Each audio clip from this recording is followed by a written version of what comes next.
Nathan Adlin here, and I am standing next to a brand spanking new Ford Fusion. The question is, this is a vehicle that costs nearly $36,000. So, with all-wheel drive and a turbocharged 2-liter engine, is it worth it? Find out next on the Fast Lane Car.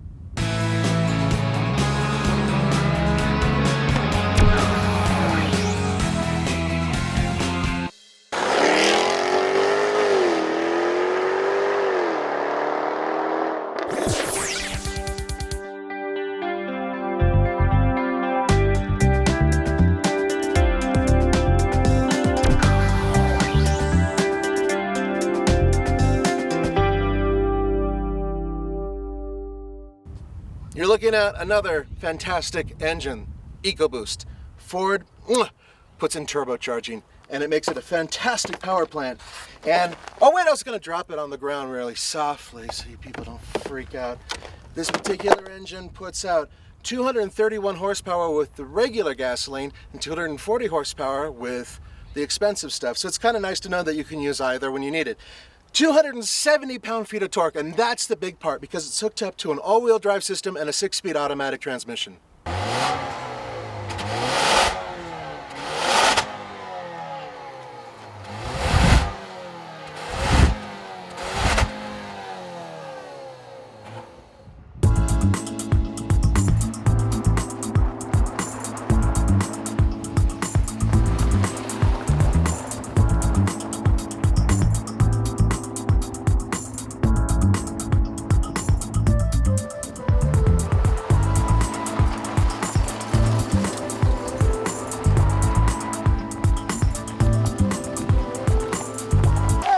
All-wheel drive.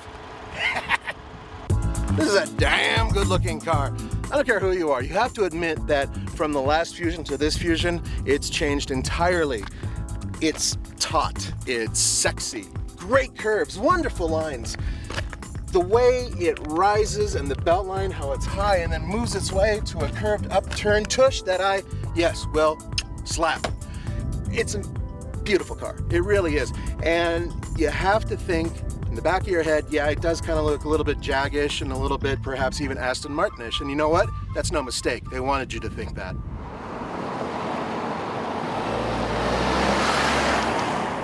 I am a better driver driving this car. That's the best way to look at it. If you're the type who is a little timid behind the wheel and you jump behind the wheel of this particular vehicle, now I'm talking about the Fusion with all-wheel drive and the EcoBoost engine. So this particular combination, it's one of the best combinations out of all of them. However, I have driven the front-wheel drive Fusion with the 6-speed manual, and it was friggin' cool. It really was. I think one of the main issues about the Ford Fusion is the fact that at this level, the titanium, which is what this is, with the all-wheel drive and the EcoBoost engine, is extremely expensive.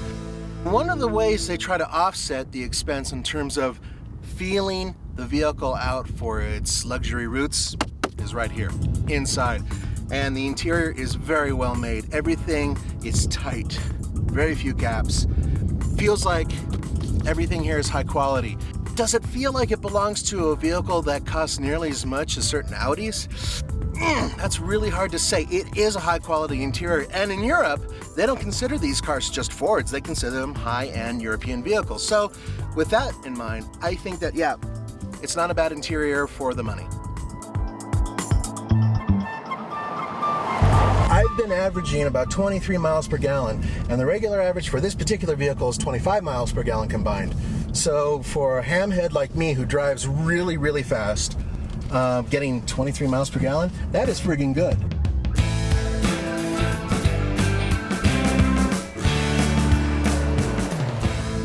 Backseat room is a little bit on the tight side, but I can fit behind myself, and when I wear my big boy shoes, I'm about 6 feet too. So there's an area here that's scalloped in the back seat for my legs. I can fit, kind of, and there's plenty of room for my kids. 3 back here, 3 adults, a little tight and a little lacking in the headroom, but you know what? When you compare it to the Ford Taurus, which is a lot bigger outside than this one, it's actually about the same. This is one of the best-selling cars in its segment overseas, and for a really good reason. It's a solid effort. It's a really well-designed, well-executed vehicle. Everything about this car feels tight and, well, frankly, European. It doesn't feel like a sloppy, old-school vehicle that, you know, is too big for itself or too wallowy or anything else. Cornering's fantastic. It grips like crazy. It's powerful coming out of turns with this EcoBoost engine. Are you kidding me? It just launches right out of them. One of the problems with this design is that it does compromise rear outward vision. So when you're looking over your shoulders, it's a little bit tight in there and hard to see. The other problem is trunk space. Because of the swoop and the way this thing is shaped, it seems like it's compromised a little bit of the space, but there is enough room for a big guy like me.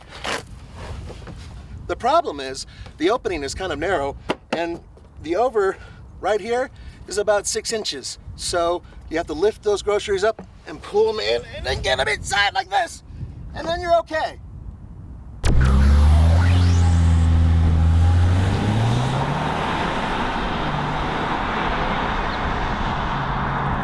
So here we go, I'm gonna give it a little bit of juice. I have it in sport mode. And there we go, nice takeoff. There's 30, I've got it floored.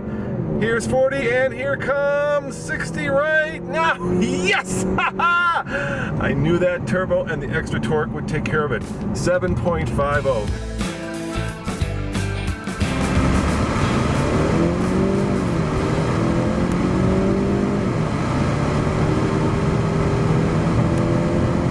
Folks, this is an expensive car for what it is, but I have a tip for you if you want some performance for a lot cheaper, but still get this beautiful car. And that is to get the SE model with the 1.6 liter EcoBoost, and you can even get it with a 6-speed manual.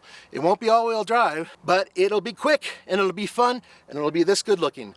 As for this particular Ford Fusion with the titanium package, all-wheel drive, and the 2-liter EcoBoost for around $36,000, I give it a lease it, and I'll tell you why, because I think it's just a hair too expensive compared to the other cars out there.